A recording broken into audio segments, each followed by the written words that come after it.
আজকে যিনি ঘটনা পাঠিয়েছেন তার নাম সাবিত আলম, এবং সাবিত আলমের ঘটনা আপনারা সবাই পছন্দ করেন। আর আজকের ঘটনাটার অনেক বিশেষত্ব আছে, সেটা শুনলেই বুঝতে পারবেন। এবং এই ঘটনাটি অনেক অনেক অনেক বড় একটি ঘটনা, প্রথম থেকে শেষ পর্যন্ত শুনবেন আশা করি। ভূত.com এর পক্ষ থেকে আপনাদের সবাইকে জানাই নতুন বছরের অগ্রিম শুভেচ্ছা, এবং নতুন বছর উদযাপন উপলক্ষে আপনাদের সবার জন্য বিশেষ উপহার। এই জন্যই এত লম্বা একটা ঘটনা গিয়েছি আমরা। কথা না বাড়িয়ে চলুন ঘটনা শুরু করা যাক। যেভাবে লেখা আছে আমি সেভাবেই শুরু করছি। ঘটনার শুরুতে কিছু কথা পরিষ্কার না করলেই নয়। আজ আপনারা যে ঘটনাটি শুনবেন সেই ঘটনায় দুইটি আমলের কথা বলা হয়েছে। এক, ওয়াজিফা। দুই, ইস্তেখারা। যারা জানেন না তাদের জন্য ওয়াজিফা ও ইস্তেখারা কি আমি বুঝিয়ে দিচ্ছি। ওয়াজিফা ওয়াজিফা হলো নির্দিষ্ট কোনো উদ্দেশ্য পূরণের জন্য আল্লাহর নাম বা কোরআনের নির্দিষ্ট আয়াতের তেলাওয়াত বা জিকির করা। এটি ইসলামিক প্রথায় বিশেষভাবে আল্লাহর সাহায্য পাওয়ার একটি পদ্ধতি হিসেবে পরিচিত। ওয়াজিফা মূলত এমন দোয়া যেগুলো ধারাবাহিকভাবে বা একটি নির্দিষ্ট সময় ধরে পড়া হয়। এটি সাধারণত ব্যক্তিগত সমস্যা সমাধান বা কোনো প্রয়োজন মেটানোর জন্য করা হয়। উদাহরণ, রিজিক বাড়ানোর জন্য সূরা ওয়াকিয়া পড়া, আল্লাহর ৯৯টি নামের কোনো নাম নির্দিষ্ট সংখ্যায় পড়া। ইস্তেখারা ইস্তেখারা হলো আল্লাহর কাছে সঠিক সিদ্ধান্তের জন্য সাহায্য প্রার্থনা করা। কোনো গুরুত্বপূর্ণ বিষয় যেমন বিয়ে, চাকরি বা বড় কোনো সিদ্ধান্ত নেওয়ার আগে ইস্তেখারা করা হয়। এটি রাসূলুল্লাহ সাল্লাল্লাহু আলাইহি ওয়াসাল্লামের সুন্নাহ এবং সঠিক পথে পরিচালিত হওয়ার জন্য এটি অত্যন্ত গুরুত্বপূর্ণ। ইস্তেখারার পদ্ধতি: ২ রাকাত নফল নামাজ পড়া, নামাজ শেষে নির্দিষ্ট দোয়া পড়া। ইস্তেখারা করার পর আল্লাহর কাছে হেদায়েত চেয়ে ধৈর্য ধারণ করতে হয় এবং নিজের অনুভূতি ও পরিস্থিতি বিচার করে সিদ্ধান্ত নিতে হয়। আসসালামু আলাইকুম রাসেল ভাই ও প্রিয় শ্রোতা বন্ধুরা, কেমন আছেন আপনারা? আশা করি আল্লাহর রহমতে আপনারা সবাই খুব ভালো আছেন ও সুস্থ আছেন। আমিও ভালো আছি আলহামদুলিল্লাহ। আমি আপনাদের সবার পছন্দের শো ভূত.com এর মডারেটর এবং একনিষ্ঠ ভক্ত মোহাম্মদ সাবিত আলম, লিখছি ময়মনসিংহ বিভাগ থেকে।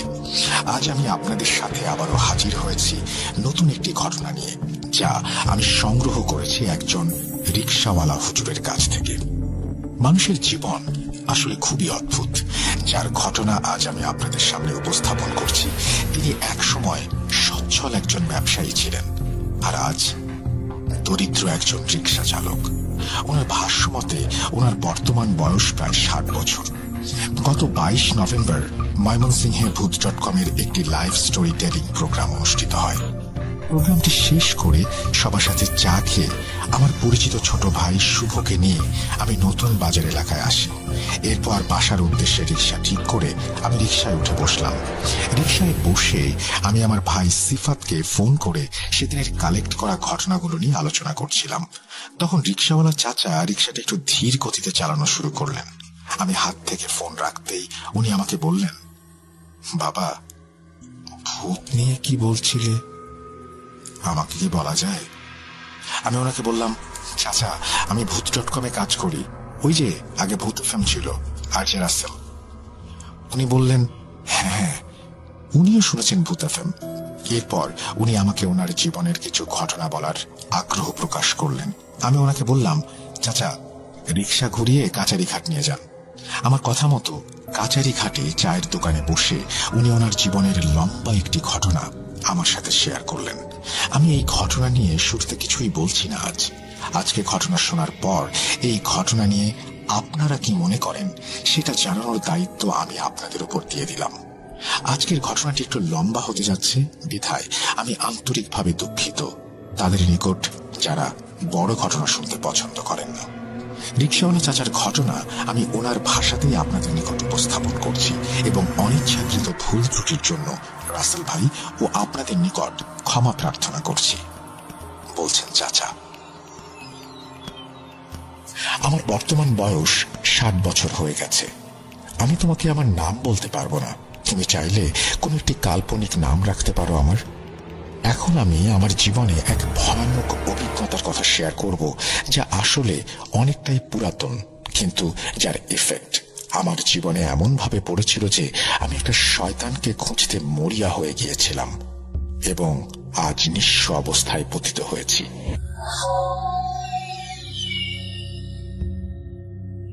আমরা ছিলাম 3 ভাই এবং আমাদের খুবই আদরের একটা বোন ছিল, আয়েশা।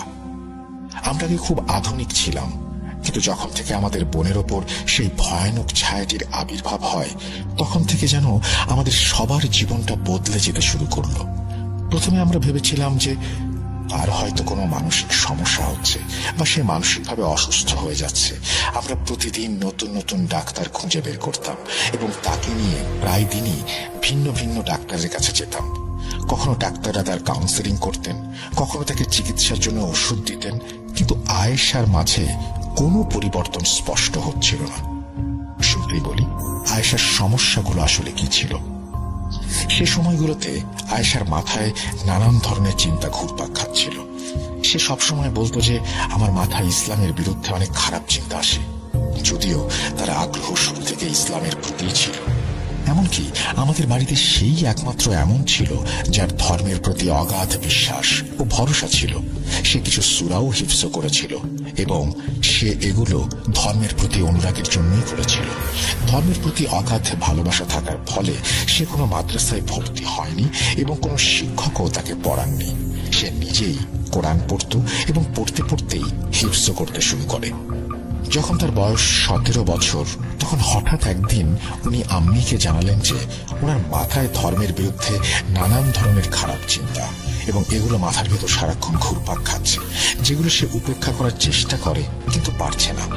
তার ভাষায় এমন কিছু একটা আছে যা প্রতিনিয়ত এই খারাপ চিন্তাগুলি তার মাথায় আরো বেশি করে চাপিয়ে দেওয়ার চেষ্টা করে। যেহেতু তার মাথায় এমন খারাপ চিন্তা আসতো, তাই সে ভাবত যে এই সমস্ত ভাবনার জন্য তার গুনাহ হচ্ছে। এই গুনাহ অনুভূতিগুলো তার ডিপ্রেশনের মাত্রা বাড়িয়ে দিতে থাকলো।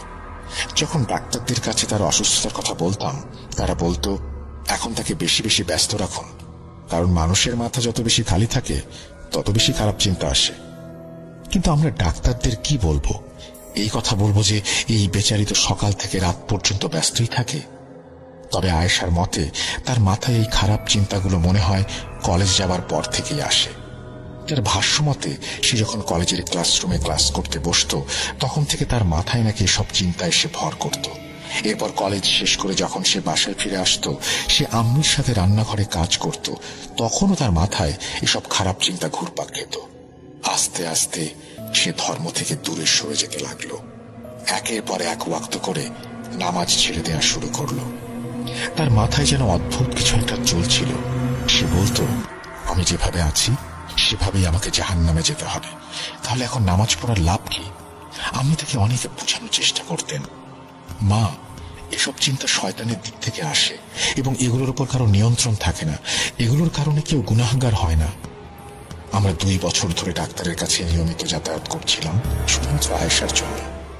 নানান ডাক্তার নানান রকমের ওষুধ, মেডিটেশন প্রেসক্রাইব করতেন। ওনারা কখনো ঘুমের ওষুধ দিতেন, কখনো মানসিক অস্থিতিশীল অবস্থা কিছুটা স্থিতিশীল করার ওষুধ দিতেন। এই ওষুধগুলোর জন্য সে আস্তে আস্তে আরো চুপচাপ হয়ে যাচ্ছিল। কলেজ তো তার আগে থেকেই শেষ হয়ে গিয়েছিল। এখন শুধু সে বাসায় থাকতো আর সারাদিন ঘুমাতো। আর যখন সে ঘুম থেকে উঠত, তখন সে এমন বেশি চুপচাপ হয়ে থাকতো যে মাঝে মাঝে আমাদের মনে প্রশ্ন জাগত, আয়েশা কি আসলেই জীবিত? বাবা, তুমি হয়তো জানো যে কারো বাড়িতে যদি একজন সদস্যেরও আয়েশার মতো অবস্থা থাকে, তাহলে বাড়ির বাকি সদস্যের মাঝে কেমন একটা অস্থিরতা কাজ করে। আয়েশা আমাদের ছোট বোন ছিল। সে আমাদের কোলেই বড় হয়েছে। আমরা তাকে খুব বেশি ভালোবাসতাম এবং তাকে এই অবস্থায় দেখে আমাদের বুকটা ফেটে যেতে লাগলো। আমরা খুব বেশি টেনশনে ছিলাম। আমার ভাইদেরও ব্যবসায় কোনো প্রকার মন বসছিল না। যখন আমরা সবাই দোকানে বসে থাকতাম, তখনও আমাদের মন বাড়ির দিকেই থাকতো। যাই হোক, এই পরিস্থিতি আরো 1 বছর ধরে চলতে থাকলো। একজন ডাক্তার থেকে অন্যজন ডাক্তার, এক শহর থেকে অন্য শহর। যেখানে শুনতাম ভালো ডাক্তার আছে, আমরা আমাদের বোনকে নিয়ে সেখানেই চলে যেতাম। একদিন আমরা ভাইরা দোকানে বসেছিলাম, তখন আমাদের একজন খুব পুরনো কাস্টমার দোকানে আসলেন। তিনি খুলনা থেকে আমাদের কাছে মাল নিতে আসতেন। সাধারণত তিনি খুবই ব্যস্ত থাকতেন, কিন্তু ওই দিন তিনি সময় নিয়ে বসলেন দোকানের ভেতর। কিছুক্ষণ দূর থেকে আমাদেরকে পর্যবেক্ষণ করে উনি আমাদের কাছে বসে বললেন, ভাইয়েরা, আমি তোমাদের অনেকদিন ধরে দেখছি যে তোমাদের মনে হয় কোনো কারণে খুব চিন্তা। এই যে দেখো, মালের বিলেও ভুল করেছ অনেক। আমরা ওনার কথাগুলো এড়িয়ে গেলাম, কারণ নিজের বাড়ির ব্যক্তিগত সমস্যাগুলো একজন কাস্টমারকে কেই বা বলবে। কিন্তু সেই কাস্টমার যেন নাছোড়বান্দা, সে আমাদের পেছনে লেগে গেল। উনি বললেন, বলো আমাকে ভাই, এমনও তো হতে পারে আমি তোমাদের কোনো কাজে আসতে পারি। আমরা বুঝতে পারলাম যে সে বিষয়টা ছেড়ে দেবার পাত্র নয়। আমি দীর্ঘশ্বাস ফেলে ওনাকে আয়েশার বিষয়ে সবকিছুই জানিয়ে দিলাম এবং বললাম, আমরা আমাদের বোনের জন্য খুবই চিন্তিত। উনি কিছুক্ষণ চুপ করে রইলেন এবং কিছু একটা ভাবতে লাগলেন। তারপর উনি আমাদের জিজ্ঞেস করতে লাগলেন, তোমরা কি আয়েশার কোনো আধ্যাত্মিক চিকিৎসা করিয়েছ? এটা ছিল প্রথমবার যখন আমরা আধ্যাত্মিক চিকিৎসার নাম অব্দি শুনলাম। এটা আমাদের জ্ঞানহীনতা বলো বা অন্য কিছু বলো, তোমার ইচ্ছা। আমরা ভাবলাম এটা হয়তো নিশ্চয়ই কোনো মেডিকেল ট্রিটমেন্টই হবে। আমরা ওনাকে বললাম, হ্যাঁ ভাই, আমরা সব ধরনের চিকিৎসাই করিয়েছি, বাংলাদেশের অনেক জায়গায় গিয়েছি, অনেক ডাক্তার দেখিয়েছি, কিন্তু কোনো সমাধান পাইনি। তিনি বুঝে গিয়েছিলেন যে আমরা আসলে আধ্যাত্মিক চিকিৎসা সম্পর্কে কিছুই জানি না। তারপর তিনি সহজ ভাষায় আমাদের জিজ্ঞাসা করলেন, আমরা আয়েশাকে কোনো পীর বা ফকির দেখিয়েছি কিনা। উনি এও বললেন যে হয়তো আয়েশার উপর জাদু বা জিন্নাত সম্পর্কিত কোনো সমস্যা আছে। ওনার কথা শুনে আমাদের রিয়াকশন ছিল এমন যে জাদু এবং জিন্নাতের সাথে আমাদের বোনের কি সম্পর্ক।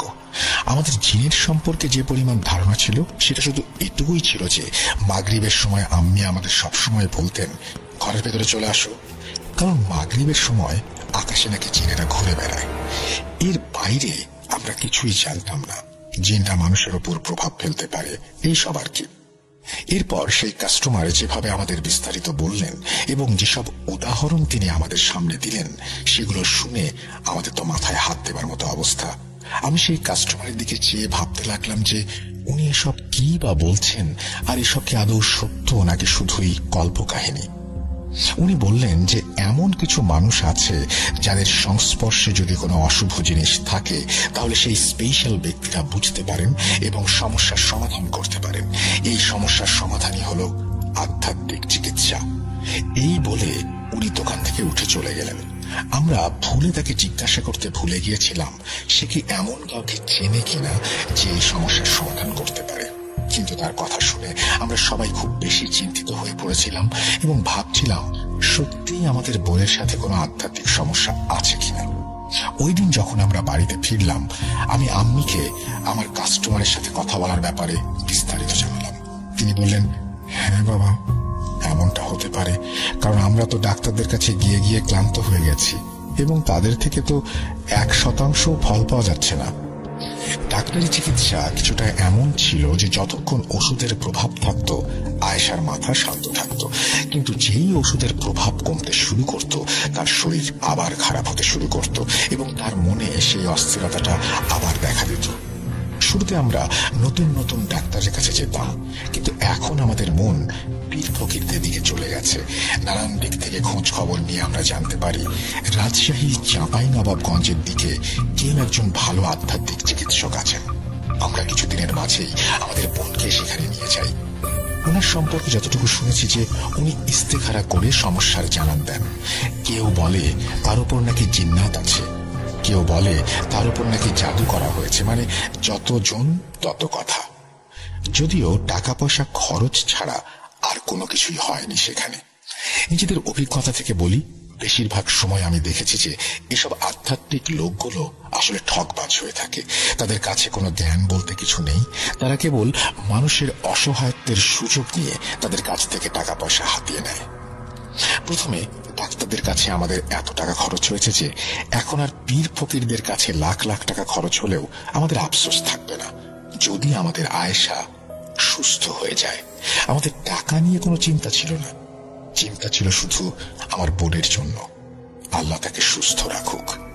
হয়তো আমাদের পরীক্ষার সময়টা বেশি ছিল, তাই যেই কাস্টমার আমাদের আধ্যাত্মিক চিকিৎসার পরামর্শ দিয়েছিলেন তিনি 1 বছর পর্যন্ত আমাদের দোকানে আর ফিরে আসেননি এবং আমরা তাকে ফোন করেও জিজ্ঞেস করতে পারিনি। প্রায় 1 বছর পর যখন উনি আমাদের দোকানে ফিরে এলেন তখন আমি ওনাকে বললাম, ভাইজান আপনি কোথায় গায়েব হয়ে গিয়েছিলেন? আর এইসব আধ্যাত্মিক চিকিৎসার ব্যাপারে বলে আপনি আমাদের এক চক্রে ফেলে গিয়েছেন। আমরা ওনাকে জানালাম যে 1 বছর হয়ে আসছে কখনো আমরা এক পীরের কাছে বসি, কখনো অন্য পীরের কাছে। কেউ বলছে জিন্নাত আছে, কেউ বলছে জাদু আছে, আবার কেউ বলছে আয়েশার ভাগ্যরেখা নাকি বিগড়ে গেছে। আমাদের কথা শুনে সেই কাস্টমার আমাদের বললেন, তোমরা ফোন করে জিজ্ঞেস করলে না কেন আমাকে? যাক, যা হওয়ার ছিল তা হয়ে গেছে। এই বলে উনি আমাদের বললেন যে আমাদের খুলনায় আসতে হবে। একজন মৌলভী সাহেব আছেন যিনি এই কাজে খুবই দক্ষ এবং সবাই তার প্রশংসা করে। তিনি নাকি কারো কাছ থেকে 1 টাকাও নেন না, বরং তিনি নিজেই একজন ধনকুবের। তিনি এই কাজ শুধু আল্লাহর রাস্তায় সোয়াব হাসিলের জন্য করে থাকেন। ওনার এসব কথা শুনে আমরা খুবই খুশি হয়েছিলাম, কারণ এখন পর্যন্ত আমরা যাদের কাছে গিয়েছি তারা সবাই ছিলেন স্বার্থপর। তাদের জন্য রোগী মানে শুধু এক টুকরো মাংস যা তারা ছিঁড়ে খেয়ে নেয়। যাই হোক, আমি ওই কাস্টমারের কাছে মৌলভী সাহেবের ঠিকানা নিয়ে নিলাম এবং 3-4 দিন পর আমরা খুলনায় চলে গেলাম। যখন আমরা খুলনায় পৌঁছালাম এবং সেই মৌলভীর ঠিকানায় চলে গেলাম, ওনার বাসার সামনে এক বিশাল ভিড় দেখে আমাদের চোখ যেন ছাড়া পড়া হয়ে গেল। টোকেন নিয়ে দাঁড়ানো সেই লাইন এত দীর্ঘ ছিল যে সেটা দেখে আমাদের সত্যিই মন ভেঙে গেল, কারণ এই ভিড় দেখে মনে হচ্ছিল আমাদের পালা আসতে কমপক্ষে 4-5 দিন লাগবে। অ্যাজ ইউজুয়াল আমাদের অনুমান সঠিক প্রমাণিত হলো। আমরা যে টোকেনটি পেলাম সেটার সময় আগামী 4 দিন পর। অগত্যা একটা হোটেলে উঠলাম এবং যেদিন আমাদের পালা এলো সেদিন আমরা সেখানেই ফিরে গেলাম। মৌলভী সাহেবের এখানে এক বিশেষ নিয়ম ছিল, সেটি হচ্ছে যেদিন পুরুষরা আসবে চিকিৎসা নিতে সেদিন মহিলারা আসবে না, আর যেদিন মহিলারা আসবেন সেদিন পুরুষদের আসা নিষেধ। এই কারণে যেদিন আমাদের ডেট ছিল সেদিন আম্মা আমার বোনকে নিয়ে ভেতরে চলে গেলেন। প্রায় 6 ঘন্টা পরে আম্মা ফেরত এলেন, কিন্তু তার মুখে খুবই ভয়ের এক অদ্ভুত ছাপ বিদ্যমান। আর আয়েশার অবস্থা এত খারাপ ছিল যে সে নিজের পায়ে দাঁড়িয়ে পর্যন্ত থাকতে পারছিল না। কখনো এদিকে পড়ে যাচ্ছে তো কখনো ওদিকে। আমরা আমাদের বোনের এই অবস্থা আগে কখনো দেখিনি। তার মুখে অদ্ভুত এক ভয়ের ছাপ ছিল। আমরা তাকে সাপোর্ট দিলাম এবং গাড়িতে বসালাম। আমি আম্মার কাছে জানতে চাইলাম ভেতরে এমন কি ঘটেছিল যে এত ভীত হয়ে সে ফিরে এসেছে। আম্মা ভীত চোখে আমার দিকে তাকালেন, আর বোনের অবস্থাও খারাপ দেখে আমি আম্মিকে কিছু জিজ্ঞেস করতে গেলে আমি চোখ দিয়ে ট্যাক্সি ড্রাইভারের দিকে ইশারা করে আমাকে চুপ থাকতে বললেন। উনি চাননি যে অন্যদের সামনে আমাদের পরিবারের এই ব্যক্তিগত ব্যাপারটা বলা হোক। আমি মনে করলাম হোটেলে গিয়ে আরামসে কথা বলা যাবে। আমরা হোটেলে পৌঁছালাম। ফ্রেশ বা বিশ্রাম সবকিছু বাদ দিয়ে আমি আম্মির কাছে জিজ্ঞেস করলাম ওনার ভয়ের কি কারণ এবং আয়েশার এমন অবস্থা কেন। এরপর আম্মি যা বললেন সেটা শুনলে বাবা তুমি নিজেও সত্যি শিউরে উঠবে। আম্মি বলতে লাগলেন যে সেই মৌলভী সাহেব রোগীদের এক ধরনের আতরের গন্ধ নাকে নিতে বলেন। আতর শোকানোর পর যদি রোগীর ওপর কোনো সমস্যা থাকে তাহলে সেটা ধরা পড়বে। আয়েশার নাকে উনি সেই আতর লাগানোর কিছুক্ষণের মাঝেই তার উপর শয়তান হাজির হয়ে যায়। তারপর সে মৌলভীর ওপর আক্রমণ করে এবং ওনার মুখে নিজের নখ দিয়ে মারতে থাকে আয়েশা। কিন্তু পরে মৌলভী সাহেব আয়েশাকে নিয়ন্ত্রণে নিয়ে এলেন এবং তার ওপর কিছু পানি ছিটিয়ে দিলেন। এরপর আয়েশা নিজের জায়গায় গিয়ে বসল। আমি বললেন এরপর আয়েশার মধ্যে থাকা একটি জিন কথা বলতে শুরু করলো। সে মৌলভী সাহেবের সাথে পুরুষালী কণ্ঠে কথা বলছিল।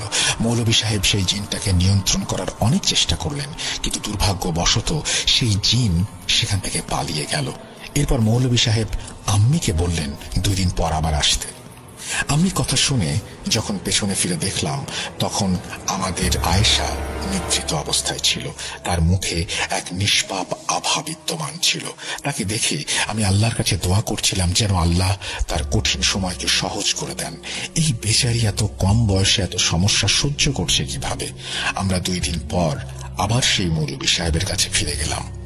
পরের দিনও ফিরে এসে আমি একই কথা বলেছিলেন যে আয়েশার উপরে জিন হাজির হয়েছিল, কিন্তু সেদিনও জিনটি পালিয়ে যেতে সক্ষম হয়েছে।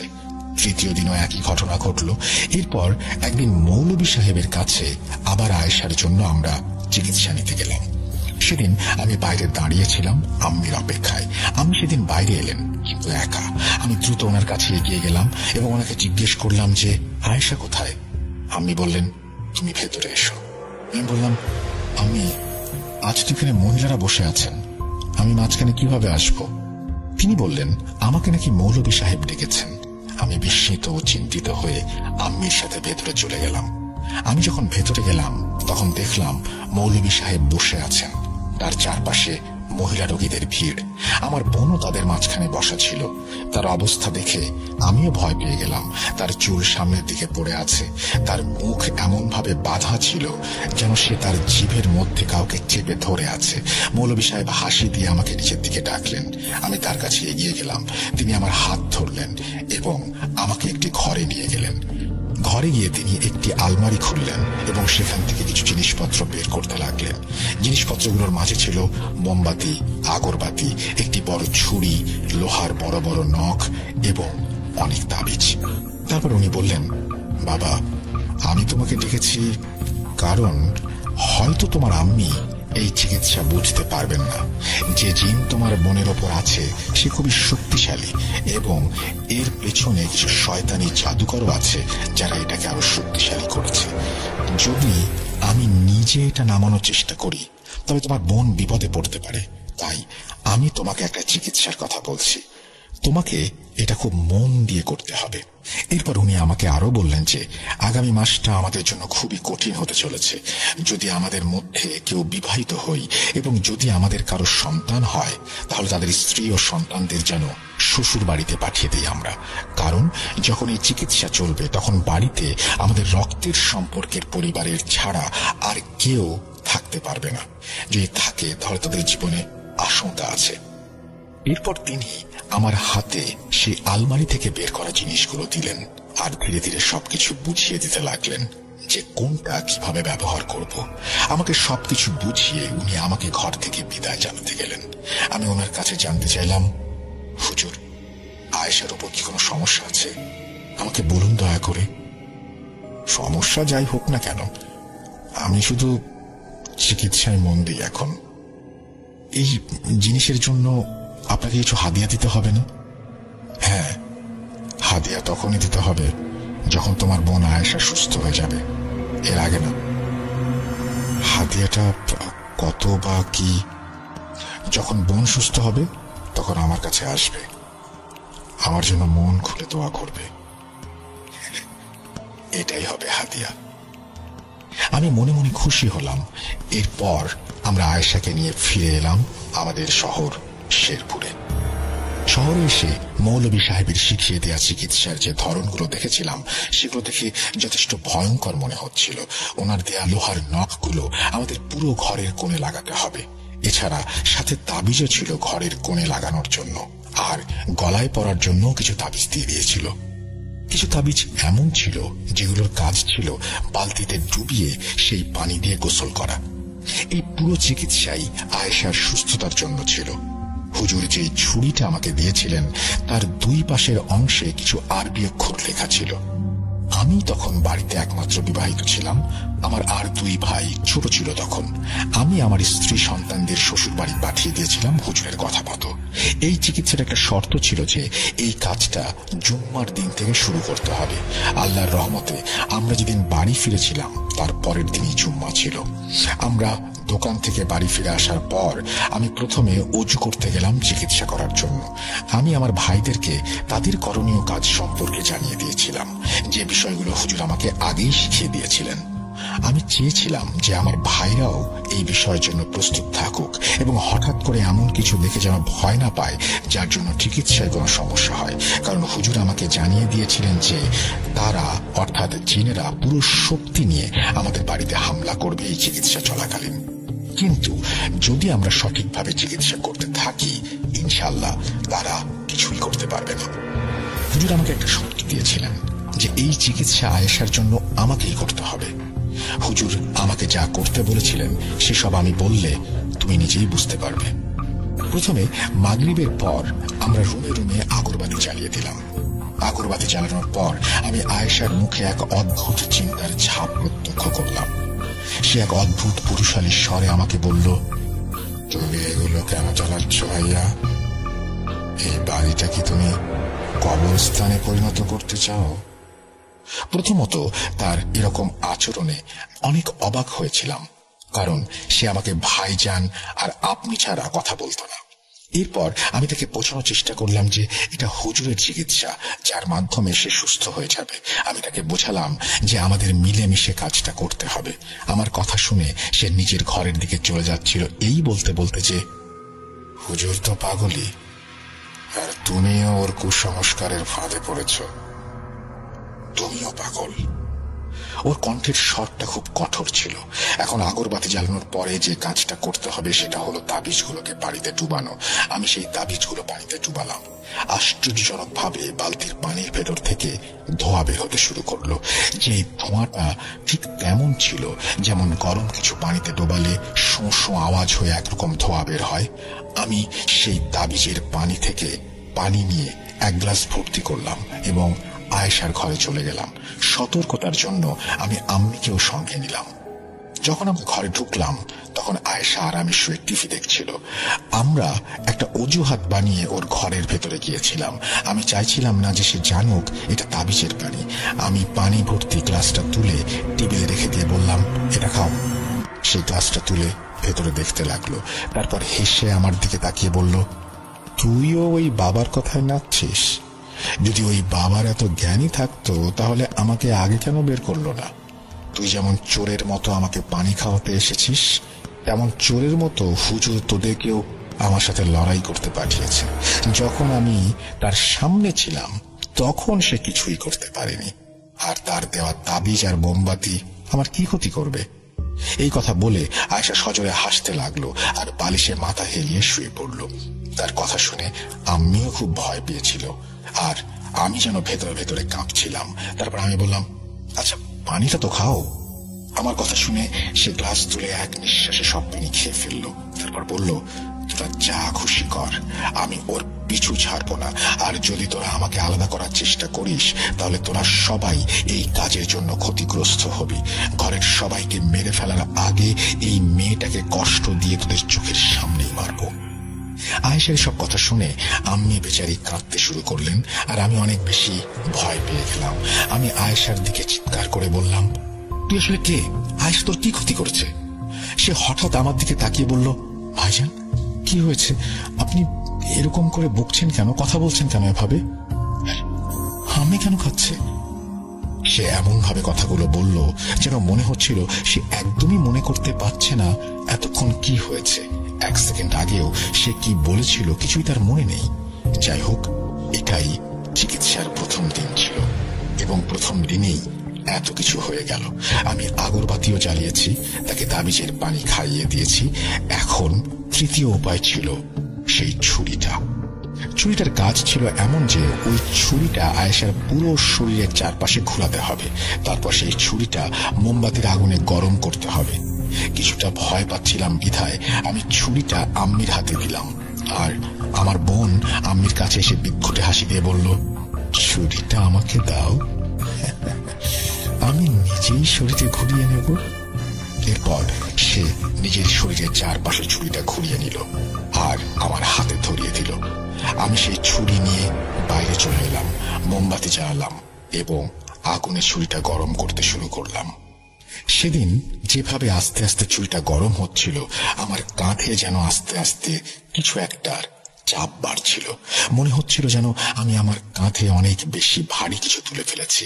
প্রথমে তো আমি কষ্টটা সহ্য করলাম, কিন্তু যখন আমার সহ্য শক্তি শেষ হয়ে গেল তখন আমি ফ্লোরে হাঁটু গেড়ে বসে পড়লাম। কিন্তু আমাকে আয়েশার জন্য এই আমল তো সম্পন্ন করতেই হবে। তারপর আমার কাঁধের চাপ এতই বেড়ে গেল যে আমার হাঁটুও জবাব দিয়ে দিল। কিন্তু যেভাবেই হোক অবশেষে আমি সেই আমল সম্পন্ন করতে সক্ষম হলাম। এখন 3টি আমল হয়ে গেছে, আর বাকি ছিল একটি, সেটা ছিল গোসল। আমি আম্মিকে সাথে করে তাবিজগুলো নিয়ে যখন আমার বোনের ঘরে পৌঁছালাম, তখন আমার বোন বিছানা থেকে উঠে এসে এক অদ্ভুত হাসি দিয়ে আমার কাছে এলো এবং আমার কাঁধে হাত রেখে বলল, অনেক কষ্ট হলো তোর, তাই না? আয়েশার কথা শুনে আমার মাথা যেন ঘুরতে শুরু করলো, কারণ আমার কাঁধে চাপ দেওয়া হচ্ছিল আর আমি কাউকে এই বিষয়ে কিছু বলিনি, বরং মনে করেছিলাম বেশি সময় দাঁড়িয়ে থাকার কারণে কাঁধে ব্যথা হচ্ছে। কিন্তু আমার বোন নিশ্চিত করে বলেছিল যে চাপটা আমার কাঁধে পড়েছিল সেটা অনেক বেশি ছিল। আমি আয়েশার বাথরুমে গিয়ে বালতিতে তাবিজগুলো রাখলাম এবং বললাম, আয়েশা, তুমি গোসল করো এবার। আমি আম্মিকে রুমের ভেতরে বসিয়ে দিয়ে বাইরে চলে এলাম। একটা জিনিস আমার মাথায় কোনোভাবেই ঢুকছিল না যে আয়েশা কোনো চিকিৎসা করতেই অস্বীকৃতি জানাচ্ছিল না। আসলে যে জিন্নাত তার উপরে ছিল সে আমাদের দেখাতে চাইছিল যে এই চিকিৎসা তার কোনো ক্ষতিই করতে পারবে না। যেভাবে সেই হুজুর আমাদের বলেছিলেন, আমরা যদি ঠিকঠাক 30 দিনে চিকিৎসা করতে পারি তাহলে আমার বোনও ঠিক হয়ে যাবে আর আমাদের বাড়ির উপর যে সমস্যাগুলো হয়েছে সেগুলোও চলে যাবে। সেই হুজুর সত্যি খুব সৎ ছিলেন। তিনি আমার কাছে এক পয়সাও নেননি। এই কারণে আমি তার উপর অনেক বিশ্বাস করতে শুরু করেছিলাম যে তিনি একজন সৎ মানুষ। এসব ভাবছিলাম আয়েশার ঘরের বাইরে দাঁড়িয়ে। এমন সময় শুনতে পেলাম আমার বোন গোসলের জন্য বাথরুমে গেল। আশ্চর্যজনকভাবে তখনই ঘরের বাকি ওয়াশরুমগুলোর শাওয়ার অন হয়ে গেল, কিন্তু প্রতিটি শাওয়ার দিয়ে যে পানি বের হচ্ছিল তা এত বেশি কালো ছিল যে মনে হচ্ছিল যেন শুকনো রক্ত বেরোচ্ছে। আমার বাকি দুই ভাইও ভয়ে আমার কাছে এসে দাঁড়িয়ে গেল। আমি ওদের অভয় দিয়ে একটু পরে সেই শাওয়ার নিজে থেকেই খুলে চেক করলাম। কি আজব, একদম স্বাভাবিক, সব ঠিকঠাক। তবে এতক্ষণ যে কালো পানি আসছিল তা আমাদের ফ্লোরের রং ফ্যাকাশে করে দিয়েছে। জানি না সেই পানি কিসের ছিল আর তাতে কি ছিল। যাক, বাড়িতে 4টি আমল সম্পূর্ণ হয়ে গেছে। এবার তার গলায় তাবিজ পরানোর পালা, যা আসলে আম্মি খুলনাতে থাকাকালীন তার গলায় পরিয়ে দিয়েছিলেন। সেদিন আমি যখন রাতে ঘুমালাম তখন আমার মনে হচ্ছিল আমি হয়তো খুব অদ্ভুত একটা স্বপ্ন দেখছি। স্বপ্নে দেখলাম 40 থেকে 50 জনের মতো অদ্ভুত সব জীব আমাদের বাড়িতে ঢুকছে এবং আমার বোনের ঘরের দিকে যাচ্ছে। আমার ঘরের সামনে দিয়ে যেতে যেতে তারা একে অপরকে জিজ্ঞাসা করলো, এটাকে? তাদের মধ্যে একজন উত্তর দিল, এটা তো সে যে তার বোনের চিকিৎসা করছে। অন্যজন বলল, চলো আগে এটাকে মেরে ফেলি, পরে বোনকেও মারা যাবে। আমি বোঝাতে পারবো না সেই মুহূর্তে আমার স্বপ্নের কি অবস্থা হচ্ছিল। স্বপ্নে মনে হচ্ছিল যেন মৃত্যুই আমার সামনে দাঁড়িয়ে আছে। আমি স্বপ্নে দাঁড়িয়ে গেলাম, মৃত্যু ভয়ে কালেমা অবধি পড়ে ফেলেছিলাম, আর কালেমা পড়তে পড়তে হঠাৎ আমার চোখ খুলে গেল। যখন উঠলাম আমার পুরো শরীর কাঁপছিল, আমি ঘামে ভিজে গিয়েছিলাম। চোখ খুলতেই ফজরের আযান হচ্ছিল। আমি তাড়াতাড়ি উঠে ওযু করলাম এবং না জানি কতদিন পর নামাজ আদায় করলাম। নামাজ পড়ে অনেক প্রশান্তি পেলাম যে শয়তান আমার বোনের সাথে ছিল সে আসলে আমাকে ভয় দেখাচ্ছিল, কারণ বাস্তবতা তো এটাই যে আয়েশার চিকিৎসা আমি একাই করছিলাম। প্রথম দিনে এই চিকিৎসা করে আমার অবস্থা অনেক বেশি খারাপ হয়ে গিয়েছিল এবং এর থেকেও ভয়ের বিষয় হলো যে এখনো আরো 29 দিন বাকি।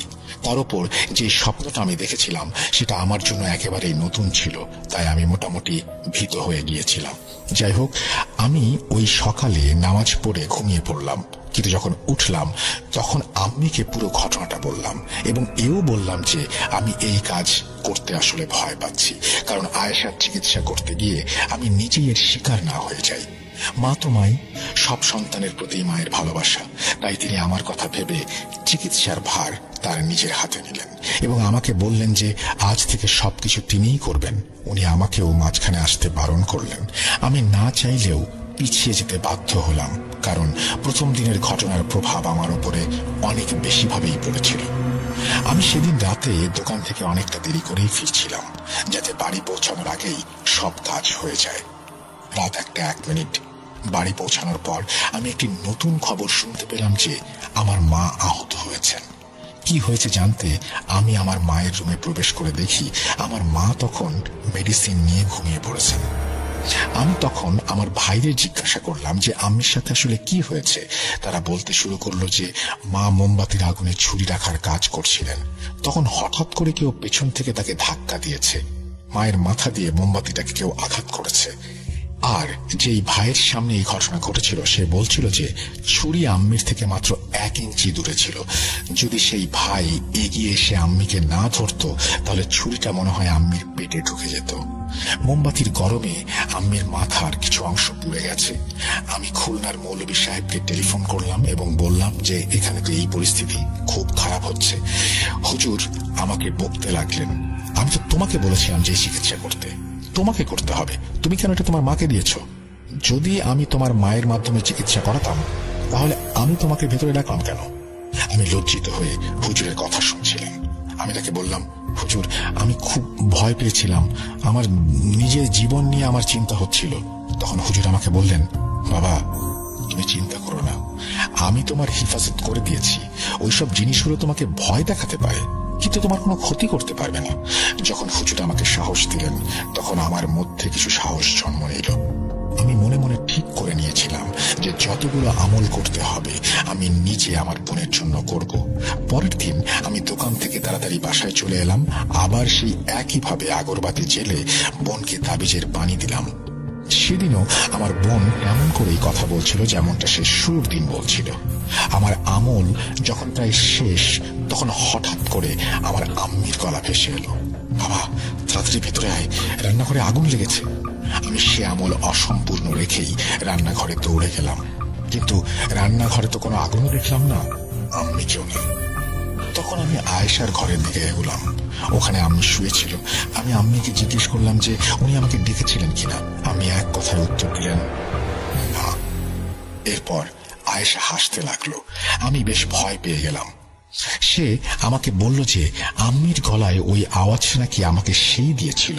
তারপর আমি আবার আমলের কাজগুলো মন দিয়ে করলাম এবং কাজ সম্পূর্ণ করলাম। এখন যদি ছোট ছোট ঘটনাগুলো বলতে থাকি তাহলে এই ঘটনা অনেক বেশি লম্বা হয়ে যাবে। সবাই হয়তো একটা জিনিস বারবার শুনে বিরক্ত হয়ে যাবে, কারণ প্রতিদিনই প্রায় একই রকম ঘটনা ঘটছিল। আমি যখন আগরবাতি জ্বালাতাম কেউ তা নিভিয়ে দিত, আর যখন মোমবাতি জ্বালাতাম কেউ মোমবাতি নিভিয়ে ফেলত। আয়েশার উপর জিন্নাতটি হাজির হলে সে হুজুরকে গালিগালাজ করত।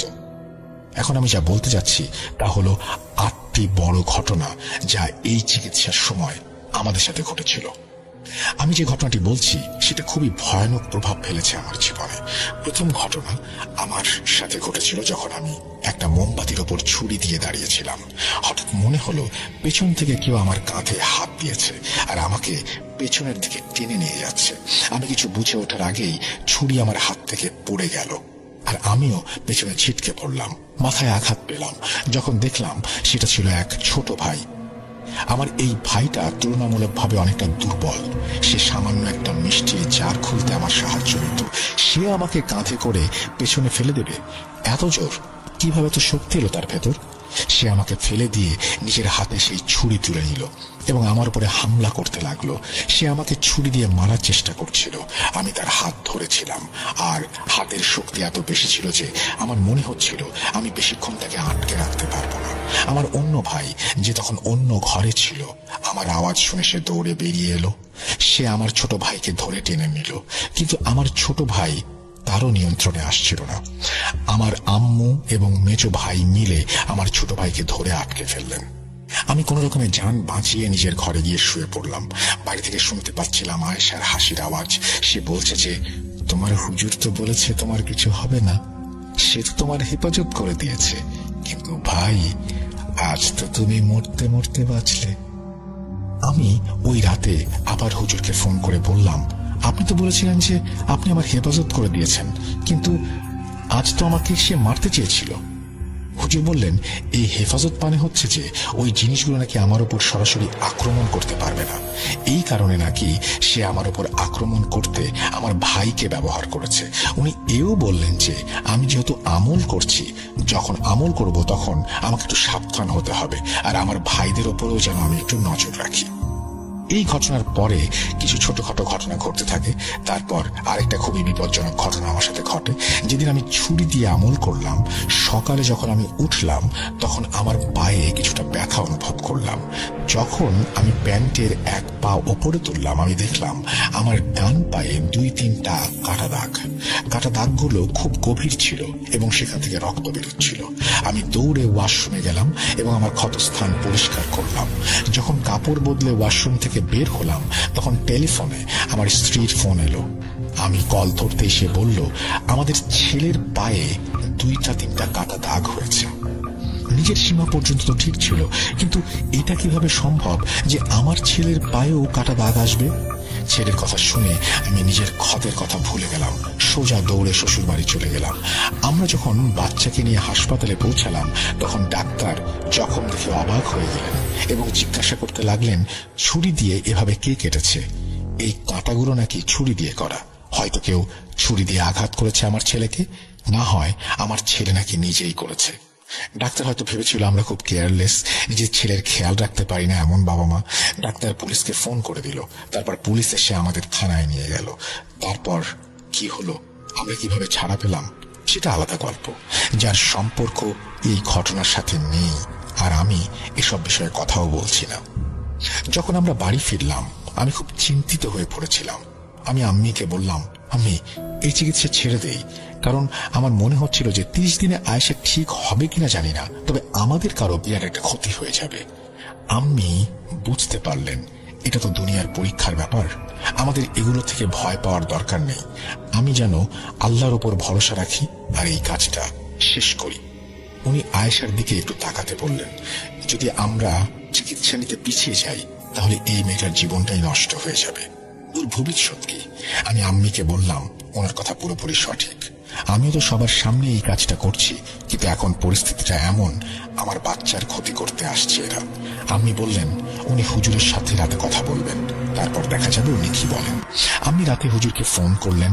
উনি হুজুরকে জিজ্ঞাসা করলেন কিভাবে ওনার ছেলে এবং নাতির সাথে এই ঘটনা ঘটেছে। হুজুর এটা শুনে কিছুক্ষণ ভাবলেন এবং আম্মিকে বললেন যে আম্মি যেন সকালে ওনাকে ফোন করেন। সকালে ফোন করার পর হুজুর বললেন যে তিনি কিছু তাবিজ পাঠাচ্ছেন এবং আমাদের সবাইকে সেটা গলায় পড়তে হবে। পরের দিন তাবিজ এসে গেল এবং আমরা সবাই সেটা পরে নিলাম। তৃতীয় ঘটনা হলো, একদিন আমার বোন আমার কাছে এসে বলল, ভাইজান আমাকে মাফ করে দিন, আপনি তো আমার চিকিৎসা করছেন আর আমি আপনার সাথে কেমন আচরণ করছি। আয়েশার এই কথা শুনে আমার যেন চোখে পানি চলে এলো। আমার মনে হচ্ছিল যেভাবে যেমন চিকিৎসা চলছে আমাদের বোনটাও ধীরে ধীরে সেভাবেই ভালো হয়ে যাচ্ছে। তাহলে আমি আমার বোনকে বললাম, ভয় করো না, আমি জানি এসব কিছুতেই তোমার কোনো দোষ নেই, তাই তুমি এসব কিছু নিয়ে চিন্তা করবে না, শুধু আল্লাহর কাছে দোয়া করো যেন আল্লাহ তাআলা তোমাকে এই পরীক্ষা থেকে মুক্তি দেন, আমিন। সে তাই বলল, না ভাই আপনার কথা ঠিক, কিন্তু আমি চাই যে আপনি আমাকে মাফ করে দেন। আমি তাকে বললাম যে তার এমন অসহায় অনুভূতির কারণ কি, এসব কিচ্ছু না, আমি তাকে মাফ করে দিয়েছি। সে একটু হাসলো, এরপরে বলল যে তুমি আমাকে মাফ করে দিয়েছ তাহলে? সে নিষ্পাপ হাসি হাসছিল। আমি বললাম যে হ্যাঁ আমি মাফ করে দিয়েছি, কিন্তু আমি তাকে জিজ্ঞাসা করলাম এই মাফ চাওয়ার কারণ কি। সে তখন একদম তার জায়গা থেকে উঠে দাঁড়ালো এবং বলতে লাগলো, আমি আজ রাতে তোমাকে মারতে যাচ্ছি আর তাই মাফ চাইছিলাম। এই কথা বলে সে চলে গেল, কিন্তু আমার অবস্থা এমন ছিল যে আমার রক্ত শুকিয়ে গেছে, কারণ যে শেষ কথাটা সে বলল সেটি এতই অসাবধানতার সাথে বলছিল, খুব তাচ্ছিল্যের সাথেই বলল, অথচ কি সুগভীর ব্যাপারটা। আর একবার তো আমার উপর হামলা হয়েছিল এমনিতে। আমি তখনই হুজুরকে ফোন করলাম আর আয়েশার কথাগুলো ওনাকে জানালাম। উনি আমাকে অভয় দিয়ে বললেন আমি যেন ভয় না পাই, কারণ আল্লাহ আমার সাথে আছেন আর উনিও আছেন সাহায্যের উসিলা হয়ে। আয়েশার বলা কথাগুলো আসলে সেই জিন্নাতের দেয়া হুমকি, কিন্তু সে কিছুই করতে পারবে না। কিন্তু এটা হুমকি হোক আর যাই হোক, এটা নিয়ে আমি খুব ভয় পেয়েছিলাম। সে রাতে আমিও আমার 2 ভাই একসাথে শুয়েছিলাম ঘুমানোর জন্য।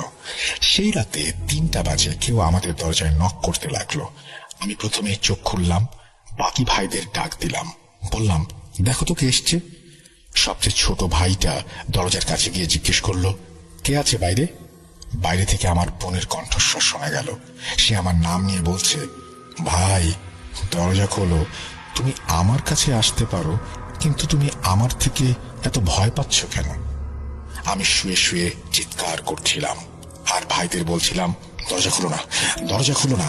কারণ যখন সেই বোন স্বাভাবিক থাকতো তখন সবকিছু ঠিকঠাক থাকতো, কিন্তু যখন তার উপরে অস্বাভাবিক কিছু আসতো তখন সে কিছুই মনে রাখতো না। কিছুক্ষণ দাঁড়িয়ে সে আওয়াজ করছিল, তারপর চলে গিয়েছিল। সে বাকি দুই ভাইদের কথা বাদ দিয়ে শুধু আমার ওপর আক্রমণের কথা চিন্তা করছিল। আমি এর কারণও জানি। তার উদ্দেশ্য ছিল আমাকে এত ভয় দেখানো যাতে আমি এই চিকিৎসা ছেড়ে দেই। 1-2 দিন পরে আমার ছোট ভাই এসে বলল যে আমি ঘরের ভেতর অন্য কিছুর অস্তিত্ব অনুভব করছি কিনা। আমি তাকে বললাম, আমি তো অনেক কিছুই অনুভব করছি, কিন্তু সে কি অনুভব করছে সেটা জিজ্ঞেস করলাম। সে বলল, ভাই ঘরের ভেতর এক ধরনের ছায়া অনুভব করি, আর ঘরে কারো উপস্থিতির অনুভূতিও হচ্ছে। আমি তাকে বললাম, এসব কিছু না, আমাদের বাসায় তো রিসেন্টলি অনেক কিছুই ঘটেছে। আমি তাকে এসব নিয়ে ভাবতে বারণ করলাম। আমি নিজেও অনুভব করেছিলাম যে আমাদের মধ্যে অনেক বেশি চিড়চিড়ে ভাব ধরেছে। হয়তো এটা ঘুমের অভাবের জন্য হতে পারে, আর সেই এক ধরনের চাপ ছিল আমার ওপর। আমার বোন কখন জানি আমাকে আক্রমণ করে বসে। যদিও হুজুর যখন আমাদের তাবিজ পাঠিয়েছিল এবং আমরা সেটি গলায় পড়েছিলাম, তখন থেকে আমার ওপর কোনো আক্রমণ হয়নি। ওই 30 দিনে যা কিছু ঘটেছিল তা সত্যি অনেক ছিল। আমার পানির গ্লাস সকালে রক্তে পূর্ণ থাকতো, আমার জামা কাপড় আলমারিতে কাঁটা অবস্থায় পাওয়া যেত। আমি এমন স্বপ্ন দেখতাম যে আমাকে অ্যান্টি ডিপ্রেশন ট্যাবলেট খেতে হতো।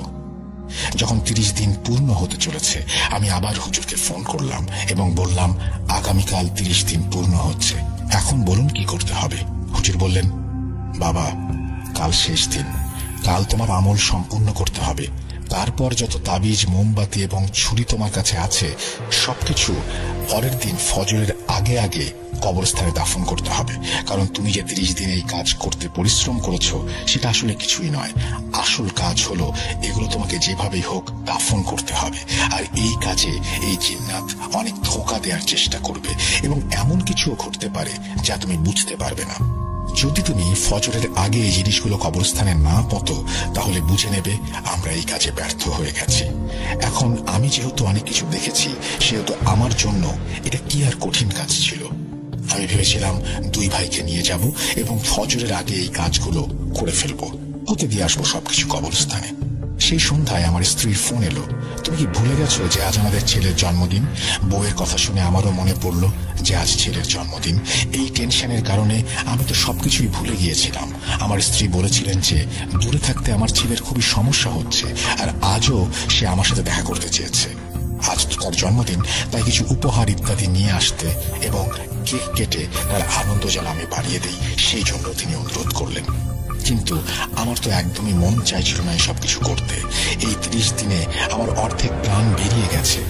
যদি বোনের প্রতি ভালোবাসা না থাকতো তাহলে আমি মরে গেলেও এই কাজটা করতাম না।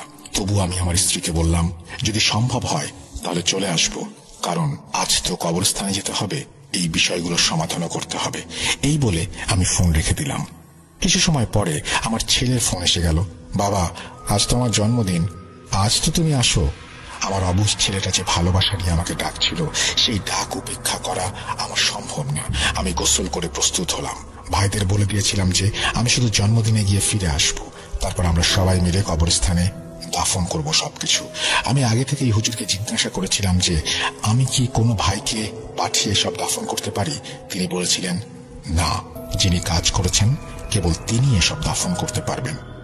যাই হোক, আমি আমার ছেলের জন্মদিনে চলে গেলাম। সেখানে অনেক হট্টগোল ছিল, তার কাজিনরাও এসেছিল। আমি অতিথিদের সঙ্গে মিশে গেলাম। 30 দিন আমার যে টেনশন ছিল সেটা একটু হলেও কমে গেল। অনেক রিলিফ অনুভব করছিলাম। রাত 11টায় আমি আমার স্ত্রীকে বললাম, আমি এখন চলে যাচ্ছি, কাল এসে তোমাদেরকে নিয়ে যাব। এই বলে আমি গেটের দিকে ফিরে গেলাম। আর আমি যখন মেইন গেটের দরজা খুললাম তখন পেছন থেকে একটা ছেলে ডাকতে লাগলো। সে দৌড়ে এসে বলল, আঙ্কেল আপনার ছেলে অজ্ঞান হয়ে গেছে। আমি দ্রুত ভেতরে গেলাম, দেখলাম ছেলে মাটিতে পড়ে আছে। আমি স্ত্রীকে জিজ্ঞাসা করলাম, ওর কি হয়েছে? এখনই তো ভালো ছিল। সে বলল সে কিছুই বুঝতে পারছে না কি হয়েছে ছেলের। আমরা তার মুখের ওপর পানি ছিটাতে লাগলাম, কিন্তু যখন সে সজাগ হয়নি তখন আমি আমার বউকে নিয়ে হাসপাতালে দৌড়ালাম। হাসপাতালে পৌঁছানোর পর ডাক্তাররা তাকে পরীক্ষা করলেন এবং বললেন ওর হার্টবিট খুব ধীরে চলছে, ওকে তাড়াতাড়ি আইসিইউতে নিতে হবে। আমি আর আমার বউ তো আমাদের সারা হুঁশ জ্ঞান সব হারিয়ে ফেলেছিলাম। আমার ভালো ছেলে যে পুরোপুরি স্বাভাবিক ছিল হঠাৎ করে অজ্ঞান হয়ে গেল এবং এখন আইসিইউতে শুয়ে আছে। আমি আমার বউ দুজনেই কাঁদছিলাম। আমাদের চারপাশে কি হচ্ছে কিছুই বুঝতে পারছিলাম না। আমার হুঁশ তখন ফিরল যখন আজান হলো। আমি হাসপাতালে টেলিফোন করে, বাসায় ফোন করে আমার আম্মি ও ভাইদের আমার ছেলের কথা জানালাম। আমার ভাই আমাকে বলতে লাগলো, ভাই তুমি কই? আমি তাকে সব কথা বললাম। সে বলল, এখানে বোনের অবস্থা খুব খারাপ। আমি বললাম, সকল জিনিস তুলে নাও আর কবরস্থানে নিয়ে দাফন করে দাও। ভাই আমাকে জানাতে লাগলো যে জিনিসগুলো কোথায়, সে কিছুই খুঁজে পাচ্ছে না। আমি তাকে বললাম সে আলমারিতে যেন দেখে, আমি সেখানেই রেখেছিলাম। সে বলল অনেকবার দেখেছে, কিছুই পাওয়া যায়নি। আমি কথা বলছিলাম, এমন সময় ডাক্তার সাহেব বেরিয়ে এলেন এবং হেসে বললেন, আপনার ছেলের জ্ঞান ফিরে এসেছে। কিন্তু অন্যদিকে ভাই চিৎকার করছিল, বোনের অবস্থা খুব খারাপ, আমরা হাসপাতালে নিয়ে যাচ্ছি। আমি তাড়াতাড়ি কলটা কেটে দিলাম এবং ডাক্তার সাহেবকে প্রশ্ন করতে লাগলাম আসলে তার কি হয়েছে। ডাক্তার বললেন ওনারা তাকে পরীক্ষা করেছে, এখনো কোনো কিছু নিশ্চিত করে বলতে পারছে না, তবে এমন কিছু আলামত পাওয়া যায়নি যেটার কারণে তার অবস্থা এত খারাপ হয়ে গিয়েছিল। আমি আমার বউকে আর শালাকে বললাম, তোমরা এখানেই থাকো, আমি আমার বোনকে দেখতে যাচ্ছি, তার অবস্থা খুব খারাপ। কিন্তু আমি যখন অন্য হাসপাতালে পৌঁছালাম তখন আমার বোন এই পৃথিবী ছেড়ে চলে গিয়েছে। আমরা পোস্টমর্টম করতে রাজি হলাম না, কারণ আমরা তো জানতাম তার মৃত্যুর কারণ কি ছিল। এখন এসব দুনিয়ার ব্যাপার স্যাপার জানার পর আমাদের কিছুই করার ছিল না। আমরা সবাই খুব শোকাতুর ছিলাম। আর তারপর থেকেই ওই হুজুরের সাথে আমাদের কোনো যোগাযোগ হয়নি। 2-3 মাস পরে আমি খুলনা গেলাম। একদিন আমি হুজুরের সঙ্গে দেখা করতে গেলাম। যখন আমি তার কাছে পৌঁছালাম সে তার জায়গা থেকে উঠল এবং আমাকে আসতে বলল। সে বলতে শুরু করলো সে জানে আমার বোনের সাথে কি হয়েছে এবং সবকিছু আমার একটি ছোট ভুলের জন্য হয়েছে। আমি বললাম, হুজুর ওই রাতে তো আমার বাচ্চাটা প্রায় মারাই যাচ্ছিল, তাকে আইসিইউ অবধি নেওয়া হয়েছিল। তিনি বললেন, এটা তারই অর্থাৎ সেই জিন্নাতেরই কাজ ছিল এবং সে এতে সফল হয়েছে। আসলে হুজুর ঠিকই ছিলেন, কারণ যখন আমার ছেলের সম্পূর্ণ বডি চেক আপ করা হয় তারপরে যে রিপোর্ট এসেছিল সেখানে সবকিছু স্বাভাবিক ছিল। যখন আমি রিপোর্ট দেখলাম তখন ডাক্তারদের ওপর অনেক চাপ দিয়েছিলাম আর বলেছিলাম সত্যি বলতে যে ওই রাতে আমার ছেলের সাথে কি হয়েছিল। তারা বিরক্ত হয়ে বলেছিল তারা সব পরীক্ষা করে দেখেছে আর সবকিছুই নর্মাল, কিছুই হয়নি, মনে হয় দুর্বলতার কারণে অচেতন হয়ে গিয়েছিল। আমি জানতাম ডাক্তাররা অজুহাত বানাচ্ছে, কারণ যখন তাদের কাছে কিছু থাকে না তখন সবকিছু দুর্বলতা আর স্ট্রেসের উপরে ফেলে দেয়। যে জিন্নাত আমার বোনের ওপর ছিল সে আমার ছেলের সাথে এই কাজ করে আমার মনোযোগ সেই দিকে নিয়ে গিয়েছে আর আমরা সেই চিকিৎসা সম্পূর্ণ করতে পারিনি। আমি এরপর বলেছিলাম আমি সেই জ্ঞান অর্জন করতে চাই জিন্নাতের বিরুদ্ধে যুদ্ধ করার জন্য। আমি চাই যেভাবে আমি আমার বোনকে হারিয়েছি কেউ যেন এই কষ্টের মধ্যে না পড়ে। হুজুরও রাজি হয়ে গেলেন এবং আমি পরের 6 মাস তাদের সাথে কাটালাম। তারা আমাকে অনেক কিছু শেখালেন আর কাজও করালেন এবং 17 মাস পরে আমি এতটা সক্ষম হয়ে গেলাম যে মানুষের চিকিৎসা করতে পারি। তারপর আমার অবস্থাও যেন বদলে গেল। আমি দাড়ি রাখলাম, 5 ওয়াক্ত নামাজি হয়ে গেলাম, সবসময় কুর্তা পায়জামা পরা অবস্থায় থাকলাম, মাথায় নামাজের টুপি থাকতো সবসময়। বাড়ির লোকেরা আমার চেহারা দেখে অবাক হয়ে গিয়েছিল। ধীরে ধীরে আমার ভাইরাও দাড়ি রাখতে শুরু করলো এবং তাবলিগ জামাতে যোগ দিল। এরপর 5 বছর এভাবেই কাটলো। আমি মানুষের চিকিৎসা করতে এগিয়ে গিয়েছিলাম। সেই ওয়াজিফার কথা আমি চিৎকার করে বলতাম যে আমি শিখেছিলাম। যখনই কোনো রোগী আমার সামনে আসতো আমি সেই ওয়াজিফা মনে মনে 2 বার বলতাম। তারপর আমাকে স্পষ্ট সংকেত দিত এর কোনো রোগ আছে কি নেই, আর সেই সংকেত সবসময় 100% সঠিক হতো। আলহামদুলিল্লাহ, এখন এই 5 বছরে আমার কাছে প্রচুর কেস এসেছে। এখন আমি সব কাহিনী বলতে পারবো না, শুধু একটি ঘটনা বলবো যার পর আমি চিকিৎসা করা বন্ধ করে দিয়েছিলাম। একদিন কিছু লোক আমার কাছে একটি মেয়েকে নিয়ে এলো। মেয়েটি দেখতে নর্মালি মনে হচ্ছিল, কিন্তু আমি যখন তার ইস্তেখারা করলাম তখন দেখা গেল যে কিছু জিন্নাতি প্রভাব তার উপর আছে এবং সেই প্রভাব মোটামুটি শক্তিশালী ছিল। আমি যখন তাকে এখানে নিয়ে আসলাম সে একদম পাগলের মতো হয়ে গিয়েছিল। বিশ্বাস করবে কেউ তার উপর কে হাজির হয়েছিল? সেই জিন্নাত যে আমার বোনের উপরে আসতো। সে হাজির হতেই আমার মাথায় রক্ত উঠে গেল। সে আমাকে বলল, দেখ, তোর বোনকে আমরাই মৃত্যু দিয়েছিলাম। 1 সেকেন্ডের জন্য আমি খুবই রেগে গিয়েছিলাম, কিন্তু আমি নিজেকে নিয়ন্ত্রণ করলাম। তখন আমি তাদের সেখান থেকে বাড়ি পাঠিয়ে দিলাম। তারপর হুজুরকে ফোন করে সবকিছু বললাম। এগুলো সেই জিন্নাত, আর এখন সে আরেকটা মেয়ের পেছনে লেগেছে। উনি আচ্ছা বলে আমাকে সেই মেয়েটার চিকিৎসা করতে বারণ করলেন এবং সেই লোকগুলোকে ওনার কাছে খুলনায় পাঠিয়ে দিতে বললেন।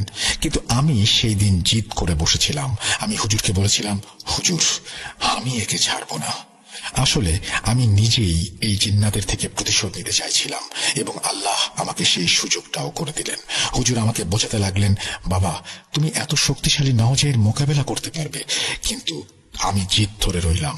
তখন হুজুর চুপ করে গেলেন এবং আমাকে কিছু উপদেশ দিলেন যে আমি যেন 3 দিন ব্যাপী ওনার শিখিয়ে দেয়া সেই ওয়াজিফা পড়ি। ওনার কথা মতো 3 দিন আমি ওনার শিখিয়ে দেয়া ওয়াজিফা পড়লাম। 3 দিন পরে আমি সেই মেয়েটার পরিবারকে ডাকলাম এবং বললাম তারা যেন মেয়েটাকে নিয়ে আসে। তারা আমার শহরেরই বাসিন্দা ছিল। আমার কাছে এসে মেয়েটা ঘরে ঢুকলো। তখনই উদ্ভট আচরণ করতে শুরু করলো। আমাকে নানান ভাবে খারাপ কথা বলতে লাগলো। আমাকে বলল, দেখ, তুই তো তোর বোনকেও মেরে ফেলেছিস, এবার এই মেয়েটাকেও মারবি। সে আমার চুল ধরে ভৎসনা করতে লাগলো আর নিজের মনে বিড়বিড় করে কি যেন পড়তে লাগলো। তার চিৎকার চেঁচামেচি অনেক দূর পর্যন্ত শোনা যাচ্ছিল। তার চিৎকার শুনে আমাদের এলাকার লোকজন আমাদের বাড়ির বাইরে এসে দাঁড়িয়ে গিয়েছিল। আমি 5 ঘন্টা ধরে লাগাতার কাজ করতে লাগলাম, আর আমার ওপরেও কেমন একটা উন্মাদনা চেপে বসেছিল।